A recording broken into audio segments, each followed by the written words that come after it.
안녕하세요. 저는 부산에서 살고 있고 올해 39살이 된 남자입니다. 남들에겐 평생 한 번 있을까 말까 한 일들을 최근 몇 년 사이에 다 겪다 보니 제 스스로는 많이 성장했다고 생각했습니다. 하지만 또다시 처제로 인해 저는 너무 큰 고민이 생겨버리고 말았고, 저는 도대체 어떻게 이 막장 같은 상황을 벗어나야 할지 다양한 분들의 의견을 묻고 싶습니다. 우선 저는 7년 전에 결혼을 해서 제 아내와 풍족하지는 않지만 그래도 다툼 없이 행복한 삶을 잘 지내고 있었습니다. 제 아내는 어디 하나 나무랄 게 없는 너무나도 착한 심성의 여자였었죠. 처음 만나게 된 건 제가 처음으로 봉사활동을 나가서 보게 되었습니다. 그때는 제 인생에 대한 회의감이 들었었고 자존감이 너무 낮아져서 많은 사람들을 만나서 저를 고치고 싶었습니다. 그리고 어려운 환경에 있는 사람들을 돕고 하다 보면 제 인생이 더 나아지지 않을까 하는 마음으로 용기를 내서 봉사활동을 나가게 되었습니다. 그렇게 봉사활동 장소에 도착을 했고 저는 사랑에 빠져버렸습니다. 그게 바로 제 아내였죠. 아내는 맑고 고운 미소로 어린아이들을 돌보고 있었고 햇빛에 비친 미소는 정말 눈이 부실 정도로 아름다웠습니다. 저는 그렇게 첫눈에 푹 빠져버리고 말았죠. 지금 생각해도 눈물이 날 정도로 너무 아련했었던 기억이네요. 하지만 그녀에게 쉽게 다가갈 수가 없었습니다. 저는 가진 것도 별로 없었고 외모도 남들보다 별로 뛰어나지 않은 그저 평범한 사람이거든요. 그리고 그 당시에는 되는 일이 하나도 없어서 자존감이 바닥을 치고 있을 때였죠. 저는 생전 처음 봉사활동을 오다 보니 너무 뻘쭘한 나머지 어색하게 가만히 있었습니다. 그러자 갑자기 제게 다가온 그녀는 또다시 미소를 지으며 인사를 건넸죠. 처음 오시냐고 물었고 그렇지 않아도 일손이 부족했는데 잘 부탁드린다면서 악수를 건네더군요. 손을 마주 잡는 순간 저는 제 인생을 이 여자와 평생 하고 싶다라고 생각을 했습니다. 하지만 생각만 그럴 뿐 저는 용기가 없었습니다. 그저 조용히 말도 없이 묵묵히 일만 했고 남자답지 못하게 숙기도 없었죠. 그렇게 봉사활동을 시작한 지도 3개월이 지나갔을 무렵 그녀가 제게 묻더라고요. 이렇게 꾸준히 나오시는 분이 드문데 정말 성실하신 것 같다더군요. 그러더니 언제 한번 식사라도 대접해야 하는데 라고 말을 하더라고요. 그 말을 듣자 저도 모르게 오늘 식사하면 되지 않을까요? 라고 말이 나와버렸습니다. 말을 내뱉어버린 순간 아차 싶었고 쥐구멍이라도 숨고 싶은 심정이 들었죠. 그런데 너무 의외로 그녀는 웃으면서 안 될 거 없죠라며 제게 미소를 지어주더군요. 그날 저와 그녀는 처음으로 단둘이 식사를 하게 되었고 예전보다 훨씬 가까운 사이가 되어가고 있었습니다. 제법 말도 하면서 장난도 치고 할 무렵 저는 어느 정도 성격이 예전보다 밝아진 게 느껴졌죠. 그래서 다시 일자리를 알아봐야 하겠다 싶었고 운이 좋게도 금방 취직이 되었습니다. 앞으로 회사 일을 하면 봉사활동을 나오기가 어려워진 상황이었고 저는 그녀에게 용기를 내서 고백을 하게 되었습니다. 이곳에서 처음 만나게 되는 순간부터 좋아하게 되었다며 이곳에 있는 동안 너무 행복했었고 앞으로도 행복하고 싶다고 말했죠. 그러자 제 진심이 통했는지 한참을 고민하다가 제 고백을 받아주었고 저와 그녀는 연애를 시작하게 되었습니다. 생각보다 연애 기간은 그리 길지 않았습니다. 저는 애초부터 이 여자와 평생을 함께 하고 싶었기 때문도 있었죠.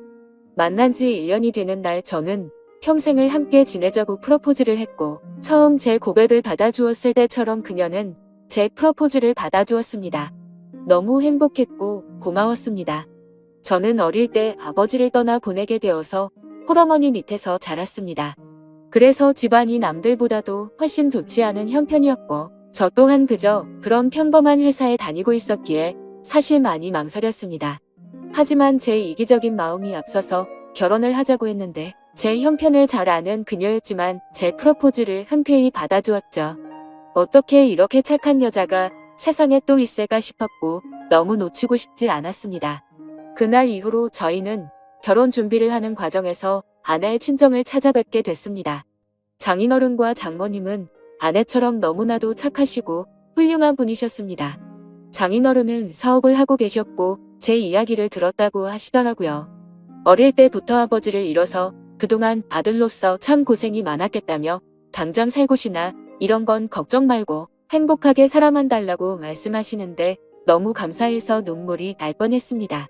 그런데 유독 집안의 돌연변이는 늘 있다고 하듯 아내의 친정에도 그런 사람이 존재하더군요. 제 아내는 저보다 5살이 어렸고 아내의 동생은 저보다 10살이 어렸습니다.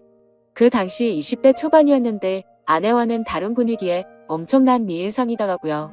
알고 보니 어릴 때부터 외모가 출중해서 연예인 스카웃도 많이 받아봤고 미인 대회까지 나가서 입상을 할 정도로 훌륭한 미모였죠. 하지만 예쁜 미모와 달리 성격은 정말 좋지가 않았습니다. 제가 있는데도 들리라고 말하는 건지 장모님에게 말하더군요. 왜 저렇게 나이도 많고 능력도 없는 사람이랑 결혼하지? 집안도 좋은 것도 아니고 도대체 이해가 안 되네라며 하는데 장모님은 조용히 하라고 하는 모습까지 다 보였었죠. 그 착한 아내도 동생과는 별로 친하지가 않다고 하더군요. 나이차가 많이 나서 그런 건지 동생은 자신의 얘기를 잘 듣지 않는다고요. 예쁜 미모 때문에 항상 남자들이 주변에 붙어 다녔고 학창 시절에는 늘 싸움을 제일 잘하는 남자들만 만나고 다녔다고 하더군요. 그래서 아내는 셀 수 없이 많은 설득해봤지만 절대로 달라지지가 않아서 더 이상은 설득이 안 된다라는 걸 느낀 뒤로는 가깝게 지내지 않는다고 했습니다. 그러면서 처제가 어떤 소리를 해도 저보고 이해해달라고 미안하다고 말하더군요. 아무쪼록 그런가 보다 했었고 저와 아내는 꿈에 그리던 결혼식을 하게 되었습니다. 지금 생각해도 제 인생의 가장 행복한 때를 꼽으라면 바로 그날이었죠. 그렇게 저희는 행복한 날들을 보내고 있었고 저와 아내를 닮은 2세를 낳아서 기르자고 얘기를 하던 때였습니다. 하지만 하늘이 무너질 만큼 충격적인 소식이 전해지고 말았죠. 결혼을 한 지 2년 만에 제 아내는 불의의 교통사고를 당하게 되었고 정말 생각하지도 못했던 일이 벌어졌기에 너무 큰 충격과 슬픔에 잠겨버렸습니다. 저와 제 아내는 정말 그 누구보다도 서로를 사랑했습니다. 갑자기 외톨이가 되어버린 저는 숨을 쉬는 것조차 힘이 들었고 나쁜 생각까지 해버릴까 할 정도로 힘이 들었죠. 하지만 저만 바라보고 살아오신 어머니를 생각하면 차마 불효를 저지를 수가 없었습니다. 그렇게 저는 인생을 놓아버린 듯이 살아갔습니다. 기계처럼 회사만 다녀오고 갈 뿐이었죠. 그러다가 어느 날 술을 마시고는 그냥 로또나 당첨돼서 편하게 살고 싶다라는 생각이 들더군요. 그런 마음을 먹은 뒤로 저는 1년이 넘게 어머니의 용돈과 최소 생활비를 제외하고는 무조건 로또를 사는데 돈을 다 썼습니다. 그 결과 3등까지는 3번 정도가 됐지만 2등은 단 한 차례도 나오지가 않더군요. 그래도 많은 걸 내려놓고 하다 보니 마음만큼은 편했습니다. 이뤄도 그만이라는 생각으로 시작했기 때문이죠. 그러다 결국 하늘이 제게도 기회를 주었죠. 1등이 당첨이 되었는데 정말 그때는 너무 놀라서 말도 못했습니다. 솔직히 당첨금을 받으러 가는 날까지 잠도 한숨 제대로 못 잤고 내일 같이 꿈을 꾸는데 당첨이 안 된 것부터 시작해서 로또가 망했다는 뉴스까지 나오고 별의 별 꿈을 다 꿨었죠. 아무튼 그런 걱정들은 무의미했고 결국 당첨금을 받게 되었죠. 세금을 다 떼고 보니 실수령액은 10억 5천만 원이라는 큰 돈을 얻게 되었습니다. 막상 그런 큰 돈이 생기니까 이걸 어디다 어떻게 써야 할지 감이 안 오더라고요. 하지만 가장 먼저 돈을 쓰게 된 것은 제 아내의 납골 땅을 더 좋은 곳으로 옮긴 거였죠. 너무 슬펐습니다. 아내가 있었을 때 이런 좋은 일이 있었으면 원하는 걸 다 해줬을 텐데 싶어서 눈물이 펑펑 나더군요. 그날 이후로 저는 회사를 그만두게 되었고 제 어머니의 집을 조금 더 좋은 곳으로 옮겨드렸습니다. 그리고 나서 앞으로 어떻게 살아갈지 생각을 해봤죠. 남은 금액으로는 평생 먹고 살기에는 무리였기에 젊은 시절 생각해보던 요식업을 해보는 게 어떨까 생각을 하게 됐습니다.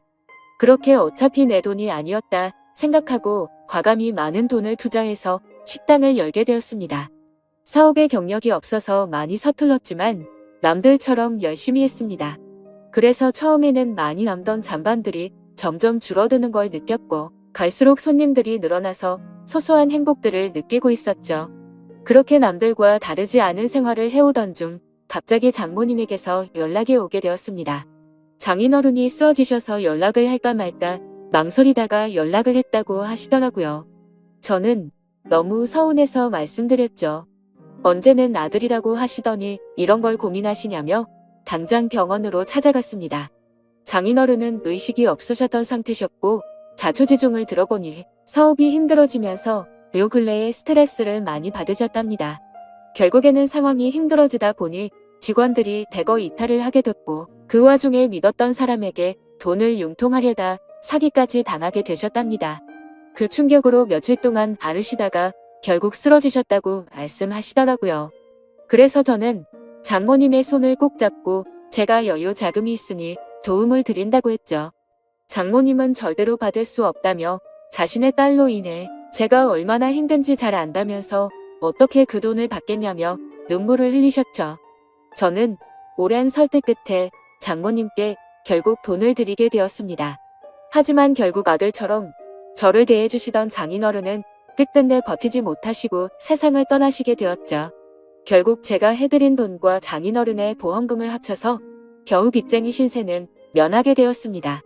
그 과정에서 제가 많은 도움을 드리느라 항상 친정에 하루가 멀다 하고 드나들었고 처제도 자주 마주하게 되었었죠. 그러다 어느 날 처제가 너무 힘들다면서 술 한 잔 사주시면 안 되냐고 제게 묻더군요. 그래서 어려울 거 없는 부탁이었기에 처제와 저는 둘이서 술을 마시게 되었습니다. 한창 술을 마시다 술이 조금 취하니까 처제는 아내 얘기를 꺼내더군요. 언니에게 너무 못했던 게 매일 생각났고 시간을 되돌릴 수 있다면 잘하고 싶다고. 착한 언니를 왜 빨리 데려갔는지 하늘이 원망스럽다며 펑펑 울더라고요. 그러면서 예전에 제게 잘못했던 부분들도 너무 미안했다며 철이 없어서 했던 짓이지만 형부에게 상처를 준 걸 생각하며 자기 자신이 너무 밉다고 울면서 말하는데 그 말에 저는 처제의 진심이 너무 와닿았습니다. 그래서 그날 이후로 저는 처제를 다시 보게 되었습니다.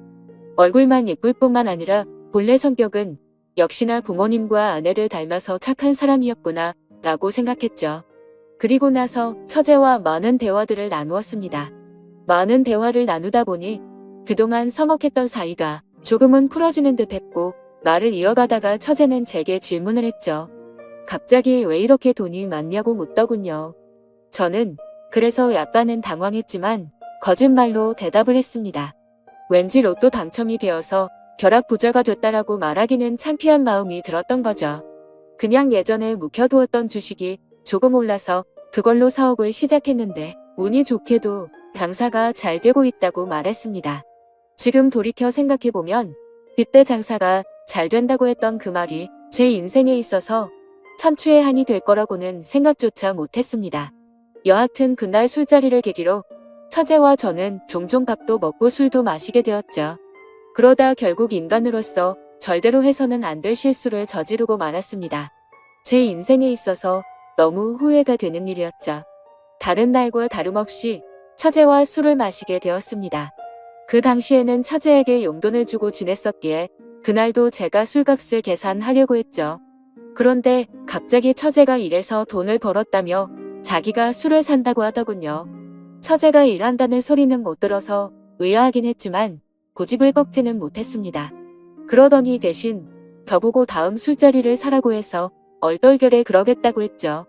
근데 문제는 제가 술이 그렇게 세지가 않았다는 겁니다. 그래서 항상 한 자리에서만 마시고 헤어지다가 처음으로 술을 더 마시러 가게 되었습니다. 그날따라 처제는 평소와 다르게 계속해서 제게 술을 권하더라고요. 그러다 저는 화장실을 가게 되었고 밖에서 남자들이 하는 얘기를 들었습니다. 왜 저렇게 예쁜 여자가 저런 남자랑 있지? 남자가 돈이 많나 보지 뭐, 이런 식의 대화였습니다. 저를 깎아내리는 소리였지만 내심 능력 있는 사람으로 보는구나 싶어서 기분이 크게 나쁘지는 않았습니다. 자리로 돌아가서 보니 처제는 누가 봐도 예쁘구나 싶었습니다. 물론 당연히 처제가 예쁘다는 건 잘 알고 있었죠. 미인 대회에서 입상할 만큼 예뻤던 외모였고 항상 관리를 잘해왔던 터라 굴살도 없었으니깐요. 근데 평소와 달리 처제도 많이 취했던 건지 계속 저에게 스킨십을 하고 기대려고 하더라고요. 맨정신이었으면 뭐 하는 짓이냐고 했을 테지만 저도 술이 많이 취해서 미쳐버린 건지 처제의 모습이 여자처럼 보이기 시작했습니다. 그러다 술을 마시는 내내 손을 꼭 잡고 있다가 결국에 둘이서 넘어서는 안 될 선을 넘게 되었죠. 그날 이후로 처제와 저는 사귀자라는 얘기만 하지 않았을 뿐 연인과 다름없이 만나게 되었습니다. 아내 생각에 절대 이건 아니다 싶었고 이런 관계를 그만하자고 만나서 얘기하려고도 해봤습니다. 하지만 막상 만나면 너무 예쁜 미모에 홀려서 똑같은 실수를 하게 되었죠. 그런 관계를 오랫동안 이어오다 보니 너무 자연스러운 만남은 그 누구도 모르게 몰래 계속 만나왔습니다. 그러다가 결국 생각하지도 못한 일이 터졌습니다. 평생 겪지 못해본 유례 없던 전염병이 돌기 시작하게 되었던 거죠. 항상 많은 수익을 유지해 주었던 저의 식당도 너무 큰 위기가 생겨버렸습니다. 하루에 매출 300만 원은 했던 가게가 하루아침에 30만 원도 못 팔게 되자 그때부터 상황은 너무 심각하게 돌아갔던 거죠. 몇 년 동안 이런 적이 없었기에 모아뒀던 돈들은 시설 재투자로 많은 자금을 지출한 상태였었고 가만히 숨만 쉬어도 나가는 돈이 어마어마했습니다. 결국에는 어떻게든 버티려고 발버둥을 쳐봤지만 도저히 끝날 줄 모르는 상황에 모든 걸 포기하게 되었죠. 그동안 모든 정성을 쏟아부었던 가게를 폐업 처리를 하는데 정말 한숨만 나오고 너무 슬펐습니다. 말 그대로 저는 한마디로 알거지가 되어버렸습니다. 하지만 그런 아픈 마음을 위로해주는 사람은 단 한 명도 없었죠. 연인이라고 생각했던 처제는 제가 폐업 처리를 하자 급격하게 변해버렸습니다. 사실 그 이전에 힘들 때부터도 많이 달라진 걸 느끼긴 했었습니다. 한 달에 한 번 볼까 말까 할 정도로 약속을 계속 미루더라고요. 그러면서 급하게 돈이 필요하다며 저를 못살게 굴었죠. 지금 상황 힘든 거 잘 알지 않냐고 해도 짜증을 내면서 결국에는 항상 받아갈 정도였습니다. 폐업 신고를 하고 난 뒤 저는 앞으로 다시 열심히 하면 잘 될 거라고 처제의 손을 잡았습니다. 처제는 일단 자신에게 있는 돈 전부를 맡겨두라고 하더군요. 사업하는 사람을 못 믿겠다면서 어떻게든 우리가 만나려면 돈이 있어야 하지 않겠냐고 하더라고요. 그나마 가지고 있는 거라고는 집에 잡혀있는 전세자금 5천만 원이 다였죠. 그래서 저는 월세로 옮겨가기 위해 그 돈을 받게 되었고 곧장 처제에게 다 보내게 됐습니다. 그런데 입금했다라고 문자를 한 이후로 단 한 통의 답장도 전화도 없더라고요. 그렇게 몇 주가 흘렀고 저는 배신감에 치를 떨면서 도저히 이렇게는 못 넘어간다 싶어서 처제가 살고 있는 오피스텔 앞에서 한참을 기다렸습니다. 그날 자정이 다 되어서야 처제는 어떤 건장한 남자와 팔짱을 끼고 나타나더군요. 정말 순간적으로 눈이 돌아갔습니다. 그 남자와 맞붙어서 절대로 이길 자신이 없었지만 제 눈에는 이미 그런 게 보이지 않았고 욕을 하면서 뛰쳐나갔죠. 처제는 깜짝 놀라더니 왜 여길 찾아왔냐고 하더라고요. 그래서 저는 내 돈 찾으러 왔지 왜 연락을 안 받냐고 소리를 질러댔습니다. 그러자 처제는 가짠타는 듯이 제 눈을 똑바로 쳐다보면서 욕을 내뱉더군요. 내가 너한테 그동안 당해온 게 있어서 위로금 차원으로 생각하고 받은 건데 뭐가 문제냐면서 감옥에 안 보낸 걸 감사하게 생각하라고 말하더군요. 정말 망치로 머리를 맞은 기분이었습니다. 처제도 저와 같은 마음인 줄 알았는데 그게 아니었던 거죠. 그저 저는 돈을 주는 기계처럼 생각했던 거였습니다. 저는 순간 너무 분노가 치밀어 올라서 달려들려고 하는데 그 건장한 남자가 제 멱살을 잡더라고요. 내가 네 처제되는 여자 남자친구인데 무슨 헛소리를 짓거리냐고 하더군요. 인간 같지도 않은 짓 해놓고 무슨 염치로 여길 오냐면서 마음 같아서는 묵사발 내주고 싶은데 지금 사고 치면 안 돼서 겨우 참는 거라고 말하더군요. 그러고는 저를 밀쳐버리고는 처제의 집으로 둘이 같이 들어갔습니다. 그냥 누가 봐도 그 남자는 건달이었습니다. 온몸에 문신이 가득했고 사고를 치면 안 된다고 하는 걸 봐서 느낌이 왔죠. 심지어 그런 모습을 보니까 그 남자와 짜고서 제게 돈을 뜯어낸 게 아닌가라는 생각이 들었습니다. 하지만 인간 같지도 않다라는 말은 틀린 말은 아니었죠. 그때 그 말을 듣는데 정신이 번쩍 들었습니다. 그토록 사랑했던 아내를 떠나보내고 감히 처제와 연인으로 지냈다니 저는 차마 할 말이 없습니다. 그렇지만 그럼에도 불구하고 저는 지금 당장 제 모든 재산을 잃어버렸기에 어떻게 해야 할지 도저히 모르겠네요. 그 5천만 원으로 어떻게든 재기해보려고 했던 사업 미천이었는데 너무 절망적일 뿐입니다. 이런 경우에 법적으로 제가 다시 그 돈 받아낼 방법은 전혀 없을까요? 그리고 솔직하게 말해서 돈도 돈이지만 이러면 안 되지만 처제가 그놈과 붙어 있을 걸 생각만 해도 너무 화가 나고 가슴이 터질 것만 같습니다. 한심한 질문이지만 제가 어떻게 하는 게 좋을지 많은 말씀 부탁드립니다. 감사합니다.